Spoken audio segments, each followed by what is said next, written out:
करूं? विवश हूं, नियम नहीं तोड़ सकता। क्या हुआ सर्वेश्वर? किस नियम की बात कर रहे हैं आप? महादेवी, धरती पर मेरा अंश धरती के लिए बनाए गए नियमों से बाध्य है, इसलिए समय से पहले बड़ा नहीं हो सकता। नहीं तो जी में आता है कि उन दुष्टों के सिर काटकर धूल में मिला दूं जो मेरे माता पिता को कष्ट दे रहे हैं। सत्य कहते हैं आप, जो संतान माता पिता के कष्ट पर मौन रह जाए वो अयोग्य और कर्महीन होती है। पर यह आतंक केवल माता पिता के कष्ट तक सीमित नहीं है महादेवी। विद्यार्थियों की शिक्षा की भी हानि हो रही है। सहस्रार्जुन उन्हें एक स्थान पर टिकने ही नहीं देता, तो उनकी शिक्षा पूरी कैसे होगी?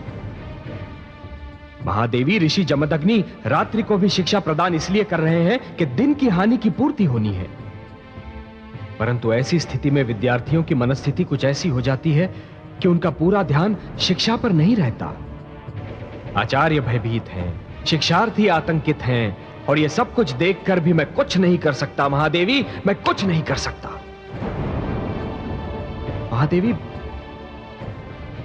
महादेवी, मेरी स्थिति उस ज्वालामुखी जैसी है जिसका लावा भीतर ही भीतर उबल रहा है, परंतु पर्वत का मुख बंद होने के कारण वो फटकर बाहर नहीं आ सकता। धैर्य रखिए कमल नयन, हम सभी ब्रह्मा के बनाए नियमों से बाध्य हैं। बाध्य हैं। आप वही कह रही हैं जो पिताश्री जमदग्नि ने कहा था। मेरे समक्ष और उपाय ही क्या है महादेवी?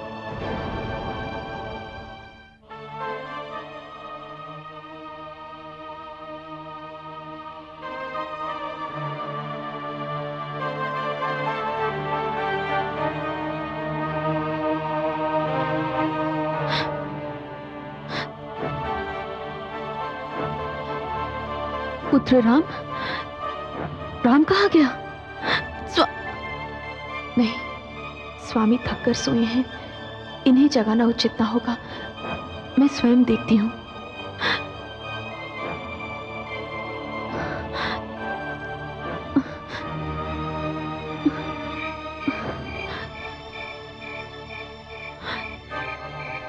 राम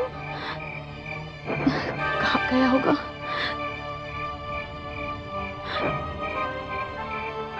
राम,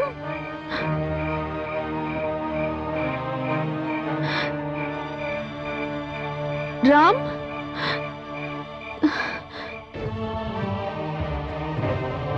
राम, राम,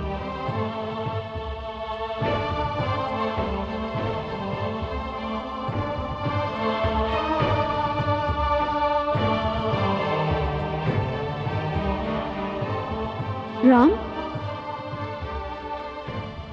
ये तुम क्या कर रहे हो? सस्ता बना रहा हूँ मैं। किसके लिए? राजा को मारने के लिए।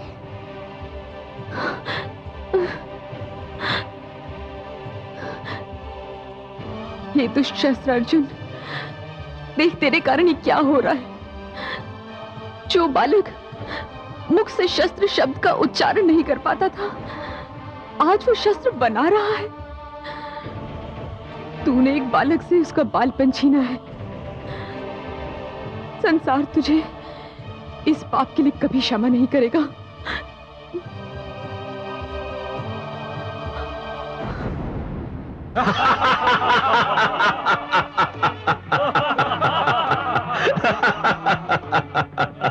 महाराज, आपके अभियान के कारण अब हमारी स्वच्छंदता पर अंकुश धरने वाला कोई नहीं। महाराज, मुझे तो लगता है कि समस्त धर्म संसद का साहस शिथिल हो चुका है। ऋषियों को पता चल चुका है कि वो हमारी शक्ति के समक्ष ठहर नहीं सकते। माहिष्मती नरेश की जय हो। कहिए सेनापति जी, कितने आश्रमों को अग्नि की भेंट चढ़ाकर आ रहे हैं आप? माहिष्मती नरेश के तेज में वृद्धि हो। माहिष्मती क्षेत्र के सभी आश्रमों को जला दिया गया, किंतु क्या? आश्चर्य की बात है महाराज कि एक दिन में हम लोग जितने आश्रम जलाते हैं, दूसरे दिन उससे कहीं अधिक आश्रम धरती पर उभर आते हैं। और ये सब देखकर हमारे सैनिकों का साहस शिथिल पड़ता जा रहा है। महाराज, क्या यह उचित नहीं होगा कि इस अन्याय और सहन शक्ति के खेल को अब बंद कर दिया जाए? सेनापति, यदि तुम हमारे पिताश्री के समय से हमारे सेवक न रहे होते तो हम तुम्हारे इस दुस्साहस का उत्तर अपनी खड़क से देते। क्या तुम्हारे हृदय में इन दुष्ट ऋषियों के प्रति सहानुभूति उत्पन्न हो रही है? मुझ में इतना साहस नहीं है महाराज। तो फिर तुमने ऐसी बात क्यों की? इसका एक और कारण है महाराज। क्या कारण है? इसका कारण यह है महाराज कि मैं कुछ समय से देख रहा हूं कि ऋषि अपना आश्रम केवल इसलिए इतना शीघ्र बना लेते हैं क्योंकि प्रजा उनका साथ दे रही है। प्रजा में से कुछ श्रेष्ठ नागरिक आश्रमों को अपना संरक्षण दे रहे हैं। सत्य तो यह है महाराज कि वो उन्हें प्रोत्साहन दे रहे हैं। तो उन्हें भी दंड दिया जाएगा। यह तो और भी अनुचित होगा महाराज। इससे तो प्रजा का यह रोष विद्रोह का रूप ले सकता है। यह सोचना तुम्हारा काम नहीं। हम प्रजा और उसके विद्रोह से निपटना भली भांति जानते हैं सेनापति। तुम अपना कार्य करते रहो। हमारे क्षेत्र में एक भी आश्रम नहीं पनपना चाहिए। जाओ। जो आज्ञा महाराज।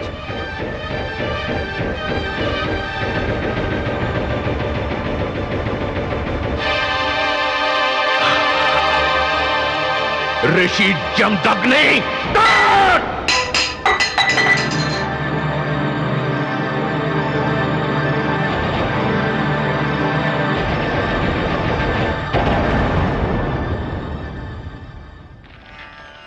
ओम भूर्भुवः स्वः तत्सवितुर्वरेण्यं भर्गो देवस्य धीमहि धियो यो न प्रचोदयात्।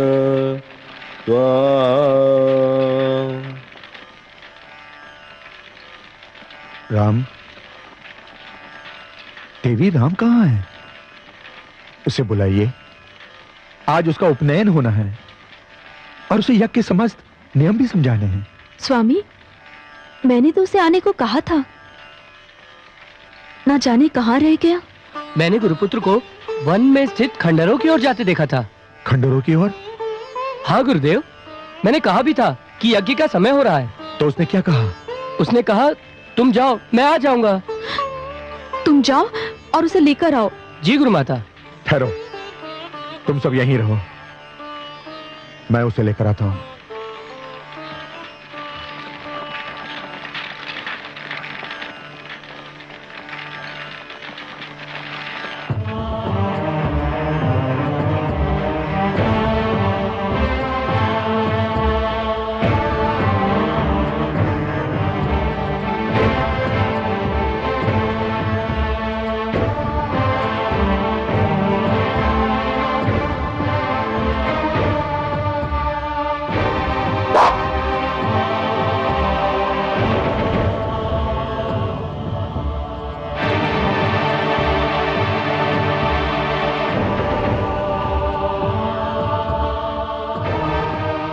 तुम्हारा लक्ष्य बदल गया है पुत्र? तनिक भी नहीं बदला पिताश्री। देखिए, ठीक उसी स्थान पर है जिसे मैंने बाण के लिए चुना था।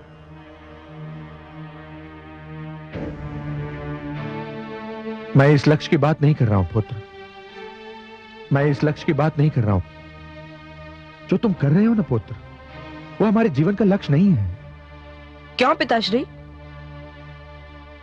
इसलिए कि हमारे जीवन का लक्ष्य कुछ और है पुत्र।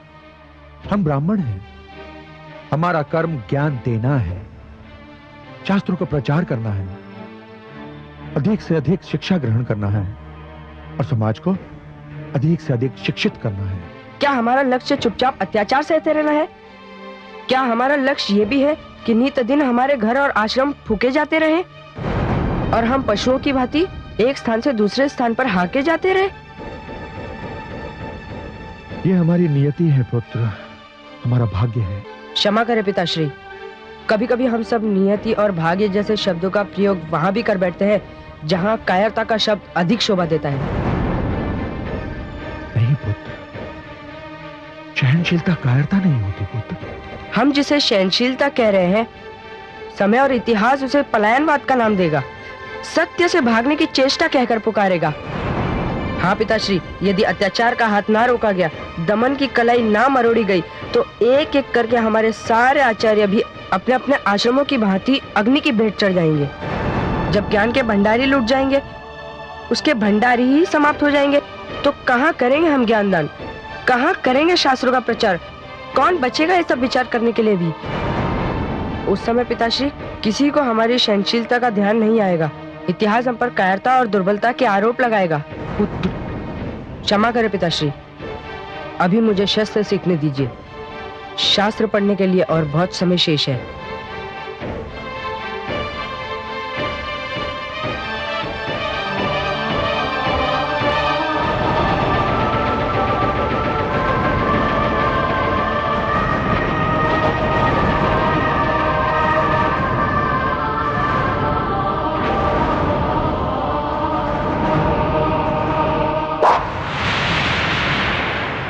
ॐ भूर्भुवः स्वः तत्सवितुर्वरेण्यं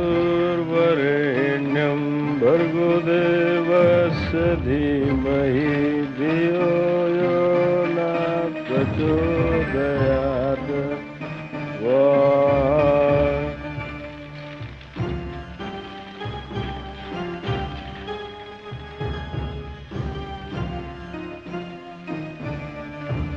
राम, ये फल फूल, ये रक्षाबंधन, ये सब लेकर मेरे पास क्यों आए हो? मुझे आपको अपना गुरु बनाना है पिताश्री।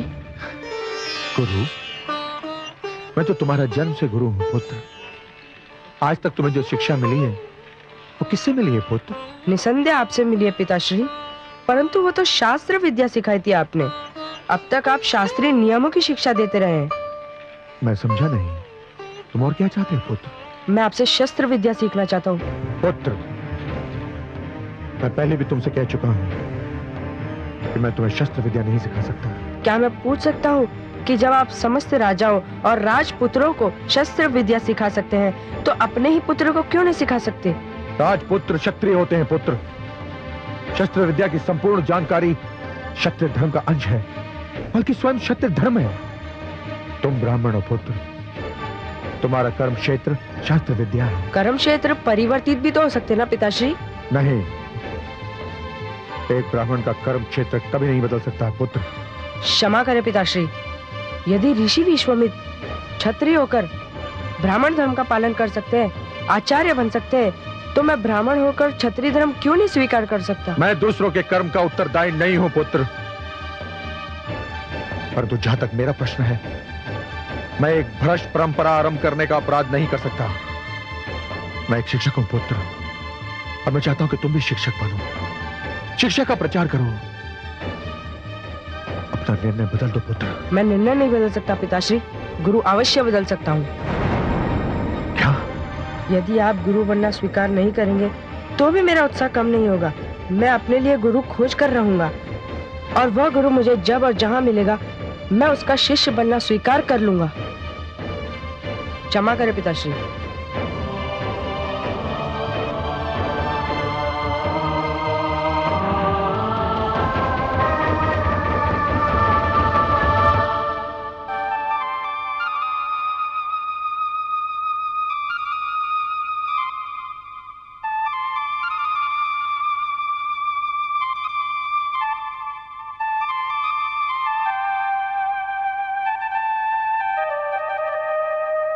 माताश्री, माते, मुझे बुलाया आपने माते? हाँ, तनिक जाकर देखो कि पुत्र राम कहाँ गया है।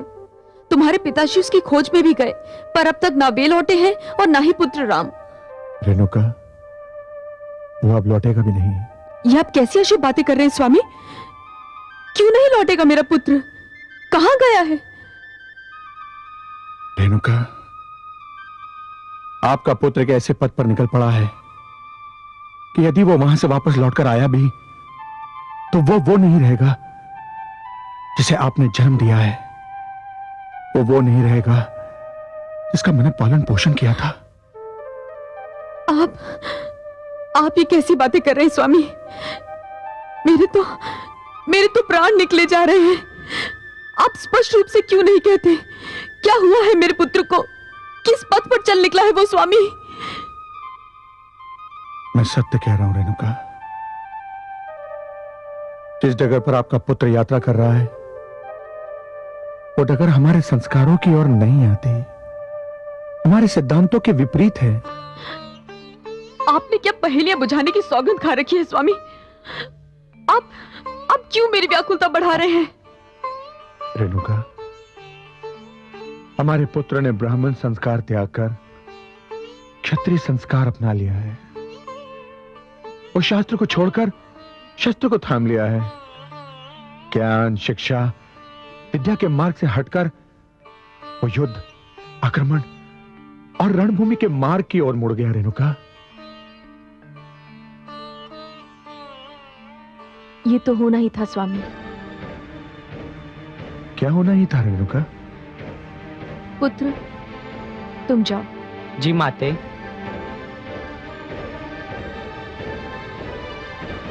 मैं तो जानती थी स्वामी कि ऐसा होने वाला है, और संभवतः ऐसा ही होगा।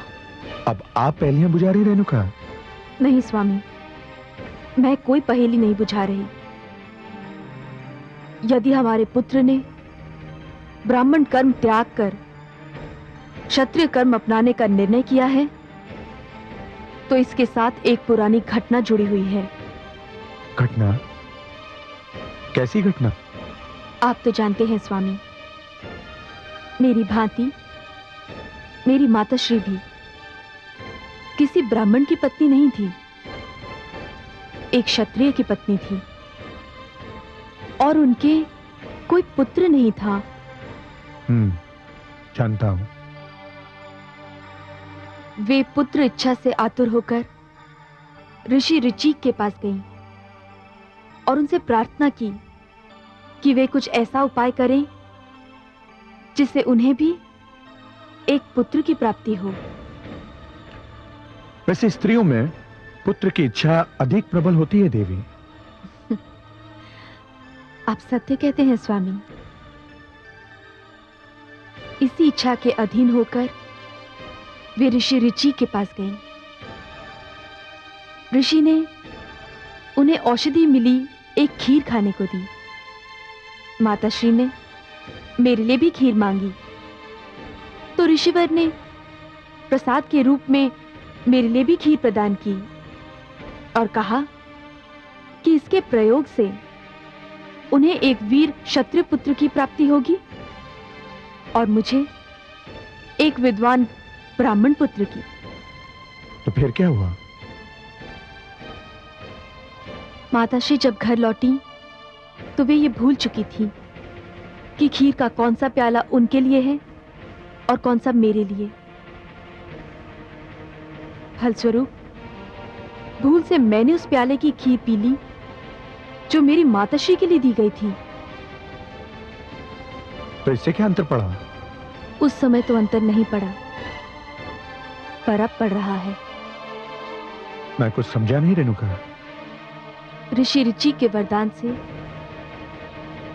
जिस क्षत्रिय पुत्र का जन्म मेरी माताश्री की कोख से होना था, उसका जन्म मेरी कोख से हुआ। पुत्र राम के क्षत्रिय संस्कार उसी घटना की देन है स्वामी। वहां क्षत्रिय वंश में विश्वामित्र ने जन्म लिया, जो कर्म से ब्राह्मण हुए, और हमारा राम कर्म से क्षत्रिय सिद्ध हो रहा है स्वामी।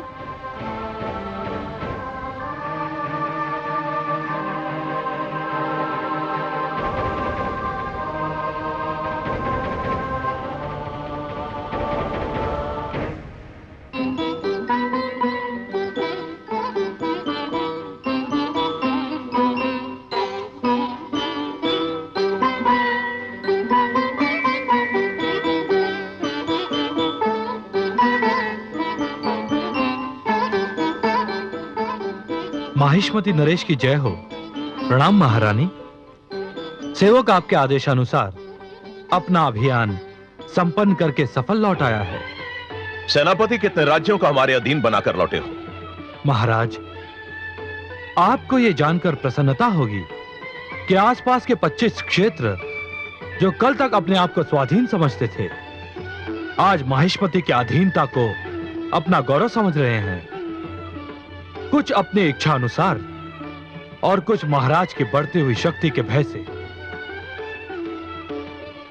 प्रसन्नता तो हुई है सेनापति, परंतु यह प्रसन्नता अभी अधूरी है।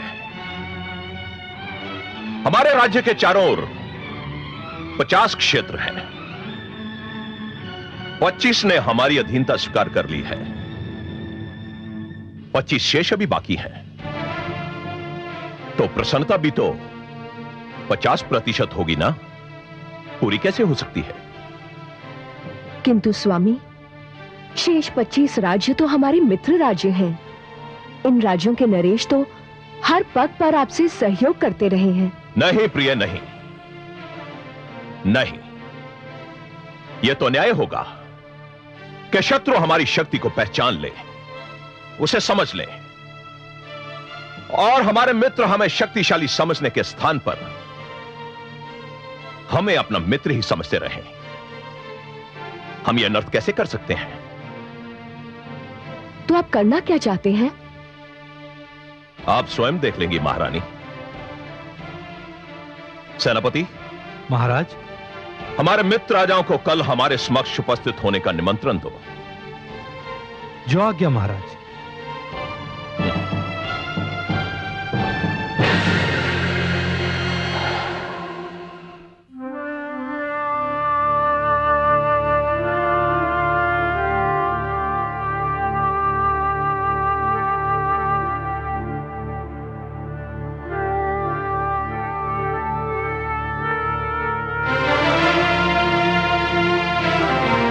कमल नयन, हे पद्मनाभ, वो मुख जिसका ध्यान आते ही मन में आस का उजाला फैल जाता है, जिसका नाम लेते ही नेत्रों में आशा दीप जगमगा उठते हैं, उसी मुख पे आज चिंता की छाया देखकर मैं अत्यंत चिंतित हो रही हूँ। किस चिंता ने आपको घेर रखा है? चिंता तो नहीं महादेवी, परंतु हाँ, एक विडंबना ने मेरे विचार को घेर लिया है। तनिक मैं भी तो सुनो, वो कौन सी विडंबना है? महादेवी, मैं मानव जीवन की उस विडंबना के विषय में विचार कर रहा था कि मानव कभी कभी बनना कुछ चाहता है और परिस्थितियां उसे कुछ और ही बना देती हैं। क्या आपका संकेत रेणुका पुत्र राम की ओर है? हाँ महादेवी, देखिए ना, मेरे इस अंश ने प्रथम बार पूर्ण मानव के रूप में जन्म लिया, और वो भी एक विद्वान, एक गुरु, एक आचार्य के घर में, एक सुशील नारी की गोद में जन्म लिया। उसके रूप में मानव समाज को एक विद्वान, एक गुरु और एक आचार्य भी मिल सकता था, परंतु परिस्थितियां उसे योद्धा बनने पर विवश कर रही हैं महादेवी। उसके हाथ से पुस्तक छीनकर उसमें शस्त्र थमा रही हैं।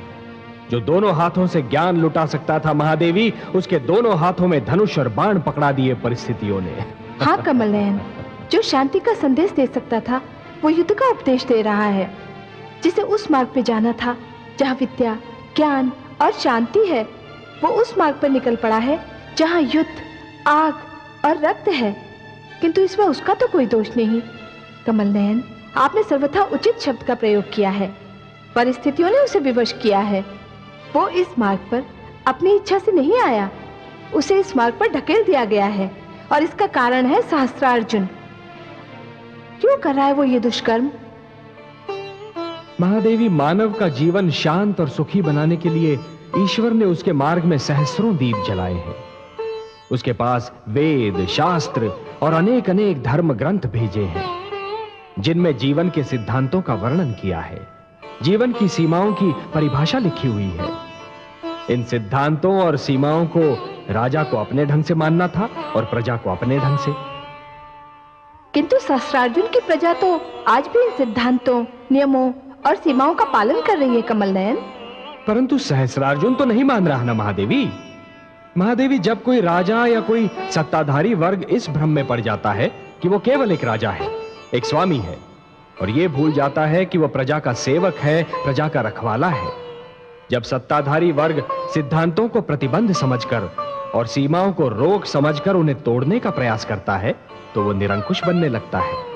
और तभी सारी उलझनें उत्पन्न होती हैं महादेवी।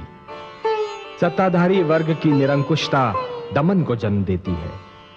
दमन उत्पात का कारण बनता है, उत्पात अराजकता उत्पन्न करता है और फिर अराजकता विद्रोह का रूप धारण कर लेती है महादेवी। जब पीड़ित और आतंकित वर्ग की पीठ पीछे हटते हटते दीवार से लग जाती है महादेवी, जब उनके लिए और पीछे हटना संभव ही नहीं होता, तो फिर वो अपने प्राणों की रक्षा करने के लिए आगे बढ़ जाते हैं।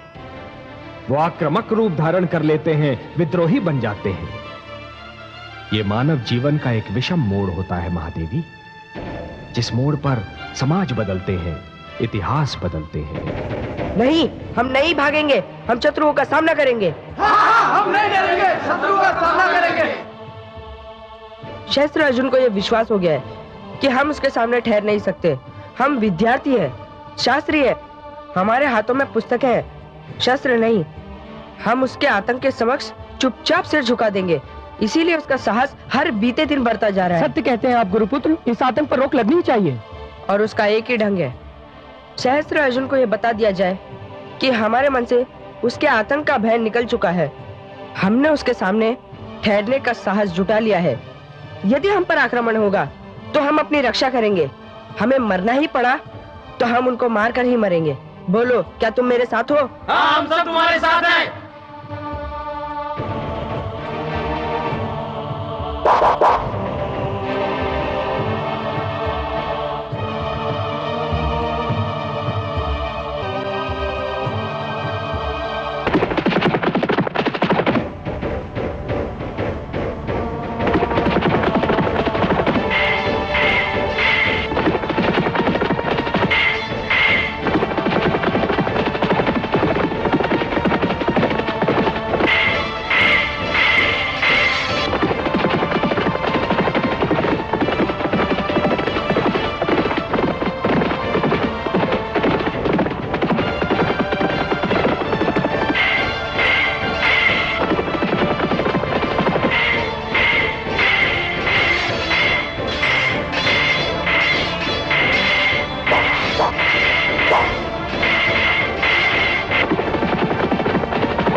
वृक्षों पर चढ़ जाओ और वहीं से बाणों की वर्षा आरंभ कर दो। चलो।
ऊपर है, चलो।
वो देखो भागा, चलो।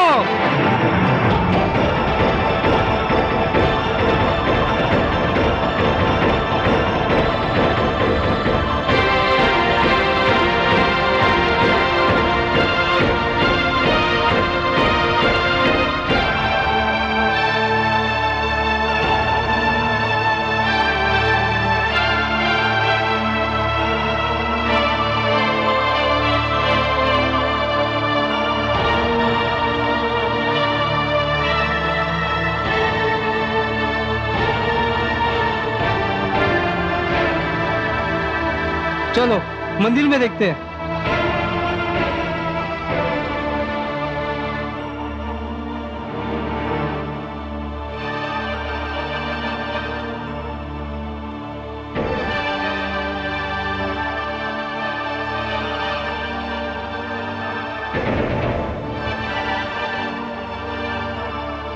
कहाँ छुप गया?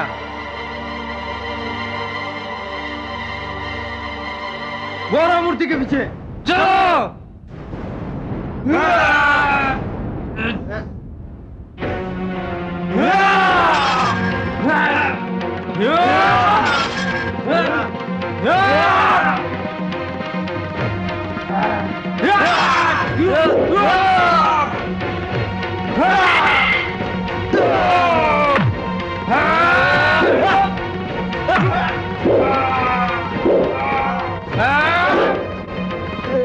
Yeah!